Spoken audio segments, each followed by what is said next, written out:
So I think that implementing the peer motives and figuring out what people want, what they need, and then creating all of your options around that has made them feel like has just kind of turned the light on for them a little bit, right? They were before just kind of in the dark going, well, this is a really great option. Before we get into today's episode, if you want to get 2 weeks of Service MVP totally free, get the 2-week trial of our MVP Club. It's a new program that we're just starting out, and you get 2 weeks totally free, risk-free, cancel anytime that you want. It's going to include video content. It's going to include the audiobook. It's going to include a ton of stuff that's going to help your business grow like you would not believe. So if you want to get 2 weeks totally free, risk-free, cancel anytime, click the link in the description. We'll see you there.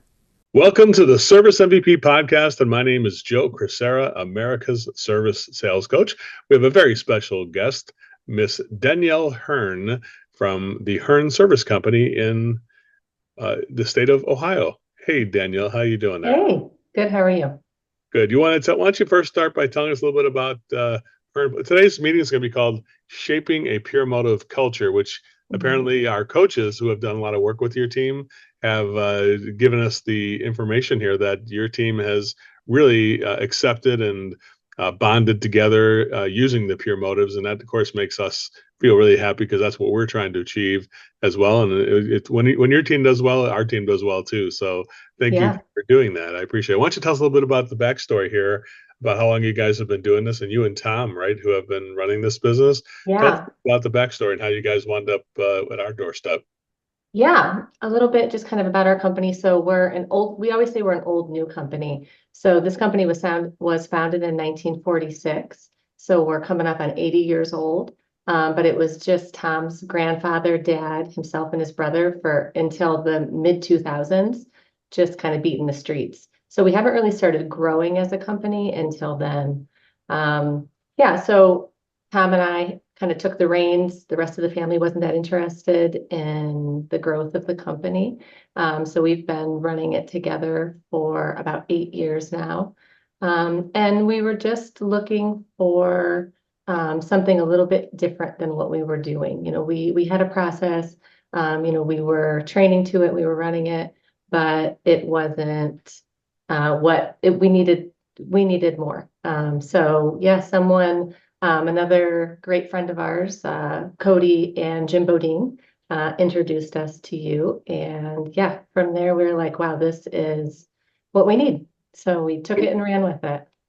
Well, definitely. When I met Tom and I met you, I definitely saw that. I think I might have even met. So you guys are like perfect for what we're trying to do, and the things you're trying to achieve. I think we definitely felt that we're very achievable using the process. So tell us about this is, of course, shaping the pure motive culture and that element of it. First, you have both the leadership team, the office staff team, and the field staff. Where does it begin with? Where do you think that starts? Does it start more with the leadership or the field staff or the office staff? Where do we begin to kind of shape that culture, Dennielle, in your opinion? I would say the leadership.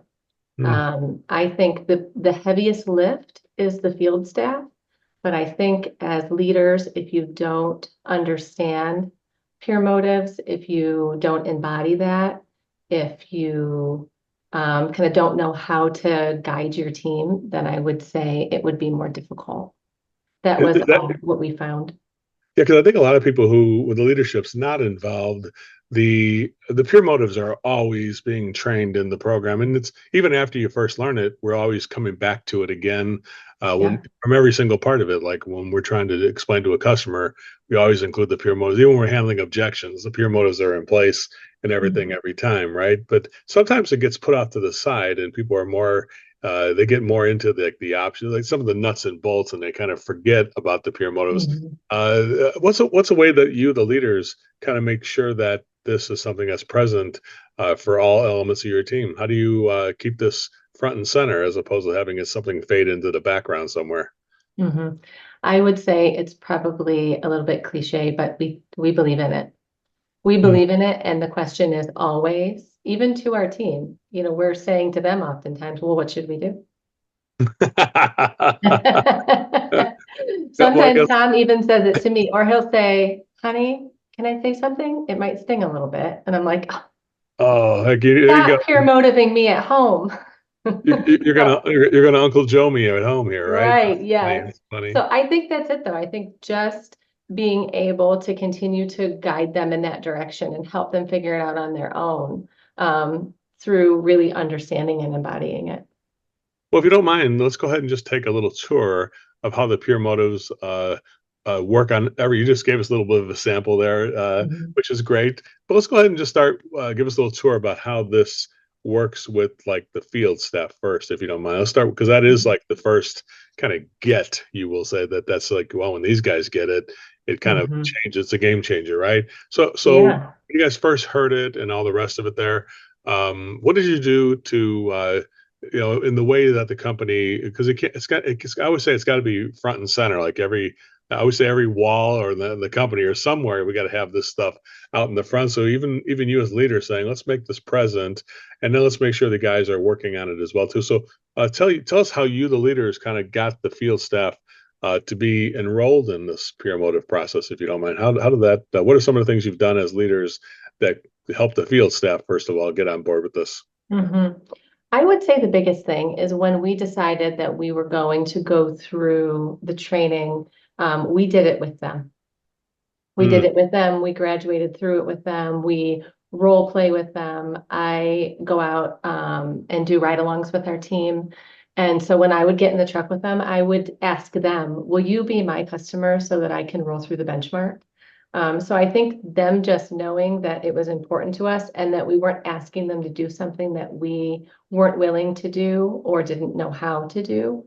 mm, So I think that that was the first step. And even still, we've branched off. I went with the call center. Tom continued on with the field staff, but he is still going to all the trainings with them, graduating mhm. with them. And then I think you can become a resource at that point, right? If you have gone through the same training, you understand the struggles, you understand where they're going to run into yellow lights and roadblocks and where their frustration comes from. So then you can continue to help them through just conversation or encouraging them to go to eye care, whatever it is. But I think instead of being the opposition, you become the partner. That's really great. So in a way, you're not like you're doing it together, not Mhm. not like this is for you guys to do.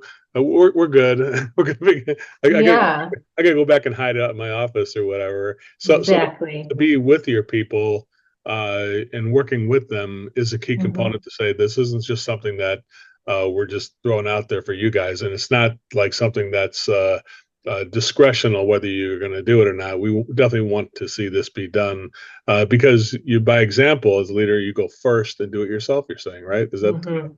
the guy behind it?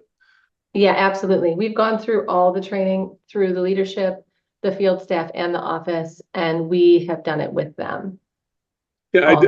I did get that impression when I first met you guys that this was something you were that when Tom decides to do something and you decide to do it, we're doing it. We're going to believe in it and do it type of thing. Yeah. Really part of it there.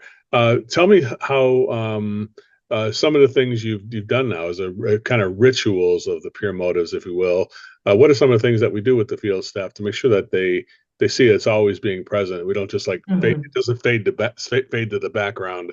It stays front and center. What are some of the things you can do? Yeah. Would you give recommendation to other companies, I guess it'd be if they were watching this to see what can you do to make sure that this does stay front and center whenever you're Mhm. coaching or whenever you're doing Mhm. training and things like that. One thing that we do, and we stole it from someone else, so I can't take credit for the idea, but we have a huddle every free morning that we have, which is 3 days a week right now. They're in training 1 day a week. We have an all teams meeting 1 day a week, but the other three, we huddle in the morning. We read the pure motives. We have the poster on the wall. Someone volunteers to read it, and then we go around the room and everyone shares a win, a challenge, or a lesson learned. Hmm. And everyone shares and then everyone kind of claps and congratulates. And then after that, we do shout outs for our core values. But in those huddles, our team they're sharing sometimes really heavy things or disappointments or, huge wins. We had someone this morning who sold their first equipment sale, an $18,000 double system that he hasn't even been on our team a year. He was so excited to do it. So that was his huge win. So we get these huge victories, and then other times people say my call went horrible and someone asked me to leave. And, our team will jump in and say, what about this? Did you try this? Or take it to eye care, whatever. They just encourage each other. And I think that then that also gives them things to talk about offline.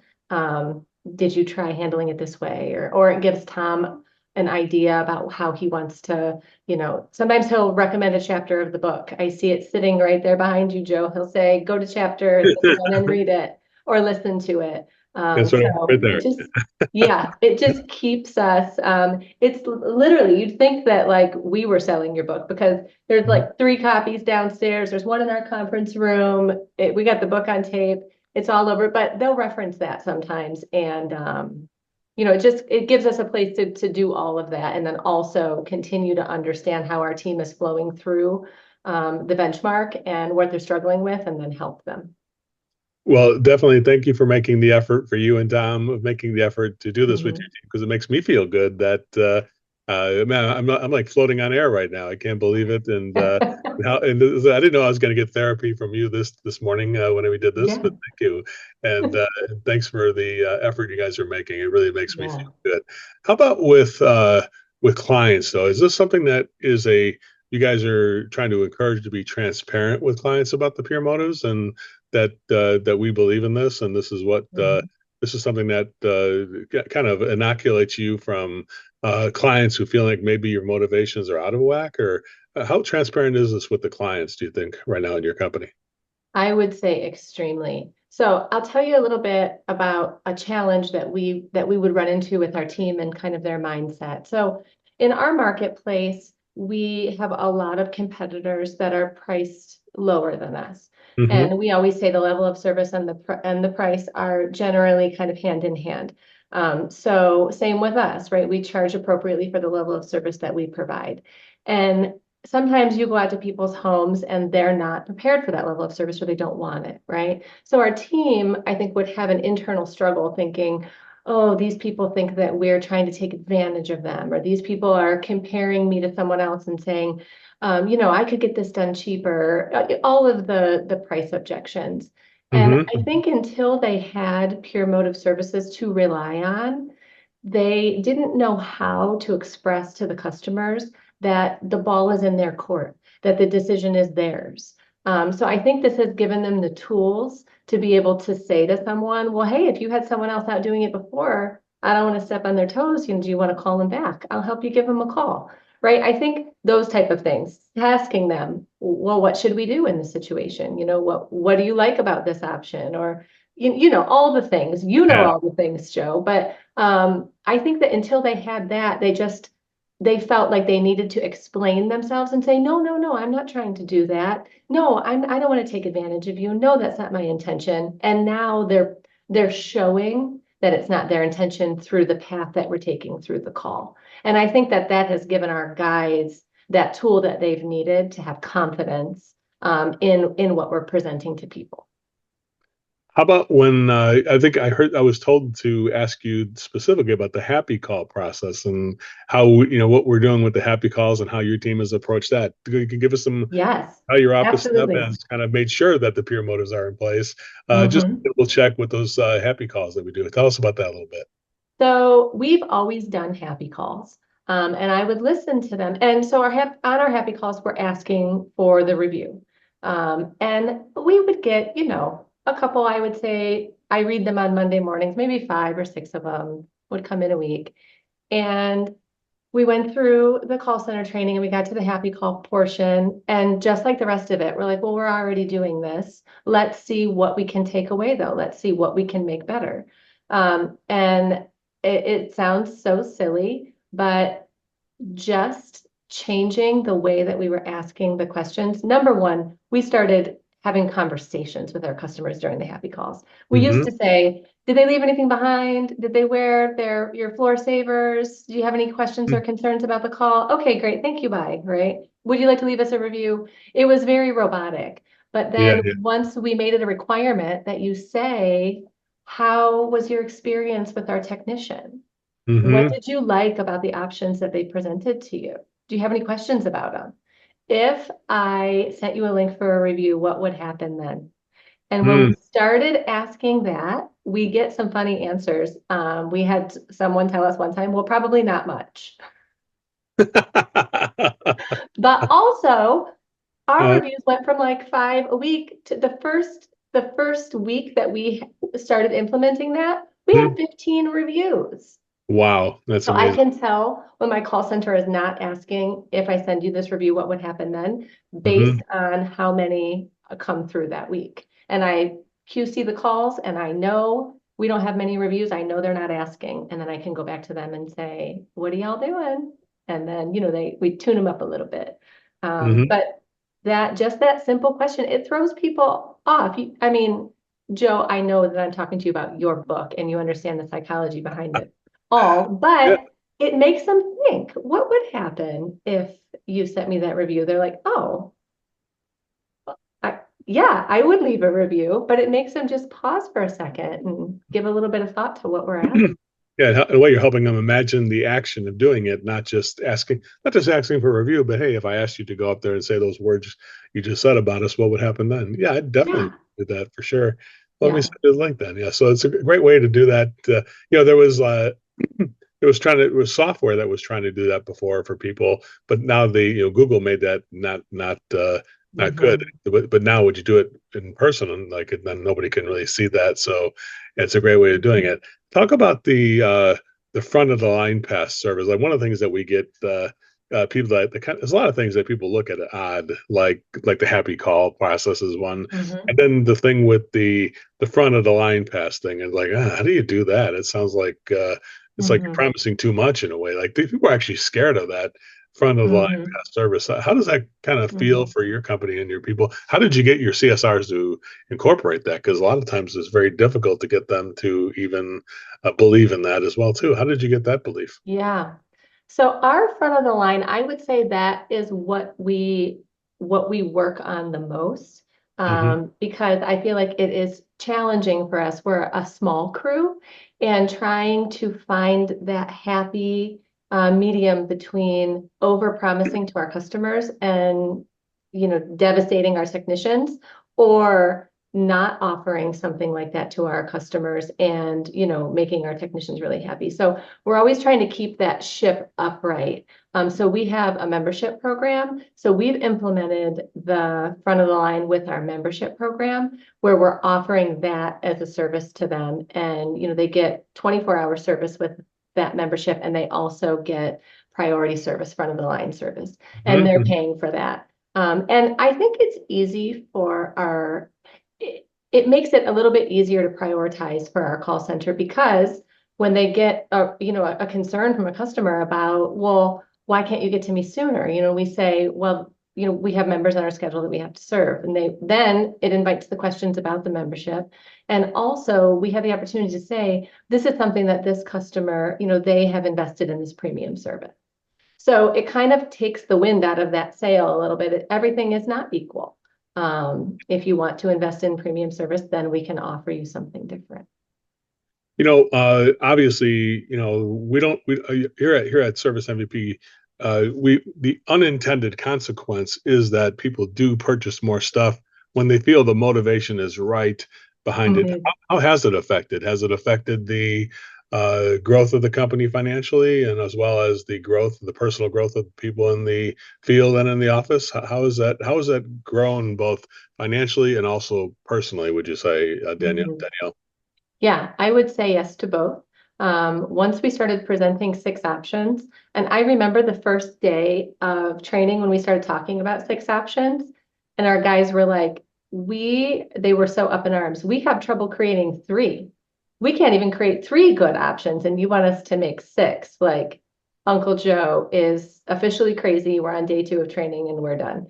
And we're like, okay, let's just stick with it, right?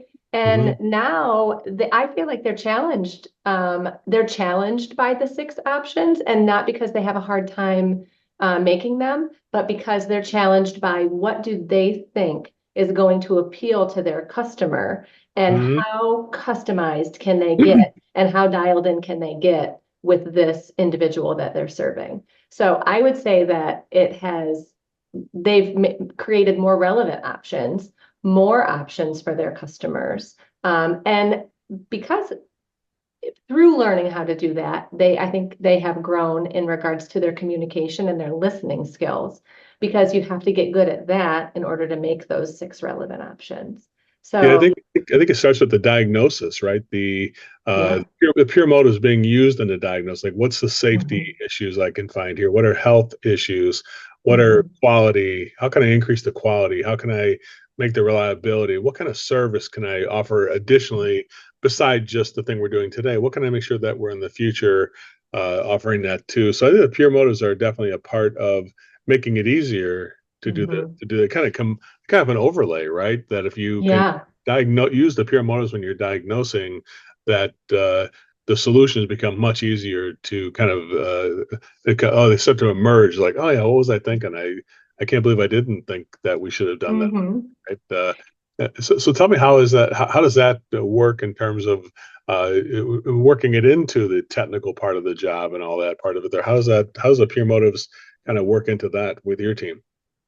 I think it's made it easier. I think that it's taken the pressure off, so to speak, because our technicians used to run into the problem where they were presenting options to people that were good solutions to the problems that they encountered, but they weren't relevant for that Mm, customer.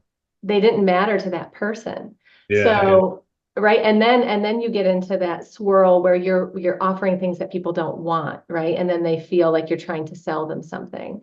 So I think that implementing the pure motives and figuring out what people want, what they need, and then creating all of your options around that has made them feel like, has just kind of turned the light on for them a little bit, right? They were before just kind of in the dark going, well, this is a really great option. This is really important. The customer should take care of this.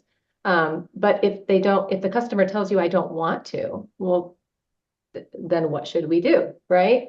So I think that it has made it easier. It's made it easier for them. And sometimes in those morning huddles, everyone will everyone will say, but it's their choice, right? If we have someone who chooses the Band-Aid and we know it's not a good option, or, this isn't going to last, or this isn't the best solution for you. Our team will often say, and you gave them all of their options and you educated them well, and they made a choice. And that's what we're here to do. We're here to help people make choices. So it just allows them to feel a little bit of peace, I think, with that.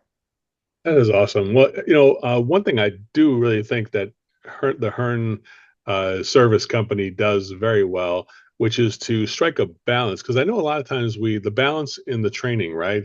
It's like a lot of times the office has to pay the burden, like, hey, the guys got training today, so reschedule those calls, or tell Mhm. people we can't get there till later. So it does put it's like, what? Well, number one, how come those guys only get training? We don't get training on, like, you're asking me to do something to accommodate for the guys training. Mhm. Isn't it pretty obvious that we would need training on how to do that? So one thing that your company's done a great job of is the balance between the field training and the office training, the people, the office staff, the dispatchers and customer service reps, and really everybody in the office too, to make sure there's a balance, that you don't just, because isn't it ironic, like, all we're doing is get these guys trained. Oh, like we're perfect. Like, does that make sense? Like, but you guys did a Yeah. great job. What I'm seeing from my coaches are telling me, you can speak on this if you want to, that I'm really proud of you guys, because of the office staff gets just as much training as the field staff. And I think it's not something that, like, they understand why the training is needed, because they're getting it themselves. Does that make sense? Could you speak a little bit about that balance between the training, the office, and the field staff, and how that's important to bring that together? Yeah, absolutely. So I had reservations at the beginning. I said, Our office staff performs so well. We don't need additional training for them, right? Mm-hmm. Why do we want to fix something that's not broke? We already have a good thing going, right? We got a good flow. I don't think we need it. Our scripts are solid. That was me. But Tom is an all-in kind of guy. When he gets something in his mind, he's like, do you have training for the people that maintenance our vehicles? We'll send them through too, right? He wants to do it all. Mm-hmm. So he said, no, let's do everything and just, use the system cohesively. So what I found is that although our scripts, we adjusted them, we added priority scoring, we've adjusted our happy calls, we've made adjustments. I think the thing that our call center learned was pure motives, right? They learned that, so then they know when our technicians are out on site, they already understand kind of the path of that call, and they have teed them up for it, right? They're already asking the questions on the phone. They're already developing that level of service for the customer. So it makes it a little bit easier when our guys get out there, and it makes it easier to understand what happened on the call when they're following up at the end. So I feel like it just takes the mystery out of that whole middle part because they understand it too now. Yeah, I think when the office staff gets pushback from something in the guy in the field do, they can use the peer motives to explain. He always only tried to increase the quality and reliability for That's your right. family down, and that's why he did quote you that. I don't Mhm. know why I don't know why he tried to offer me stuff I didn't need. Well, you need that for the safety and health of your family. Like they Mhm. like they can explain it, and then same with the field staff. They can explain, hey, when she did that, why she called? Well, she's just trying to make sure we do customer service to anticipate we're out of here today. That's why she tried to confirm your call. Why is she bothering me before the call? It's like, well, because we're trying to confirm. Like, I'm saying this way, but Yeah. it's like what I love about this is that literally, and this is a good kind of a thing maybe we can do, is say, have an employee from your company take somebody through a tour of how the whole thing works from the time Mhm. somebody answers the phone to the time we can do the job. Really, everybody in the company should be capable of explaining how the machine works there. Does that make sense? Mhm. It'd be a good little game to have, wouldn't it? To have the That would be cool. take, Yeah.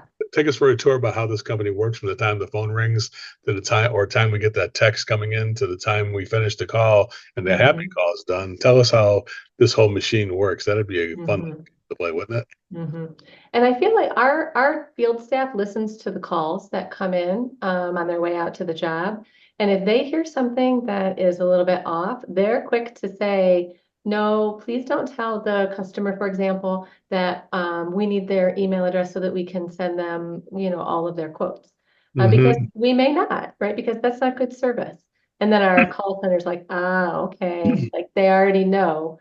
So it just helps them work better as a team, I think, with everybody being on the same page. Yeah, we're not there to email quotes. We're here to get the job done and then email their invoice. That's right. That's right. That's what we do.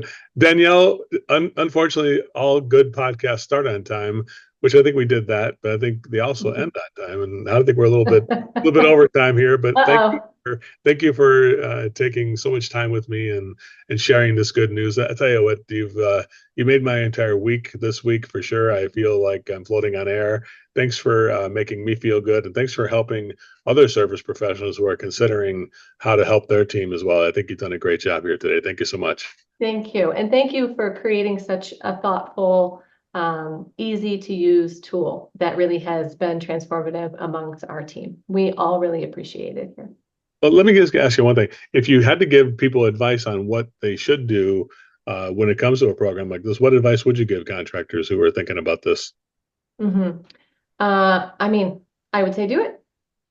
That's the That's good. simplest That's good. answer, but I would say, okay, I would say if you're talking about people that maybe are lamenting a little bit about what they should do. Yeah, yeah. I would say that if someone feels like making the commitment is something that they need to think about, number one, I would encourage you to do it. I think that it is well worth it. Once you start seeing your tickets go up, your options from your team go up, your guys get more dialed in, all of it, it's worth it. But also pick up the book, pick up the audio version of the book and listen to Uncle Joe tell you the things and kind of walk through and start to unearth how easy the process can be, and the pure motive system can be. And I think then it makes that would seal the deal for me. Thank you, Danielle. It's a pleasure to meet You're you. welcome. And definitely we'll be talking in the future. Thank you so much.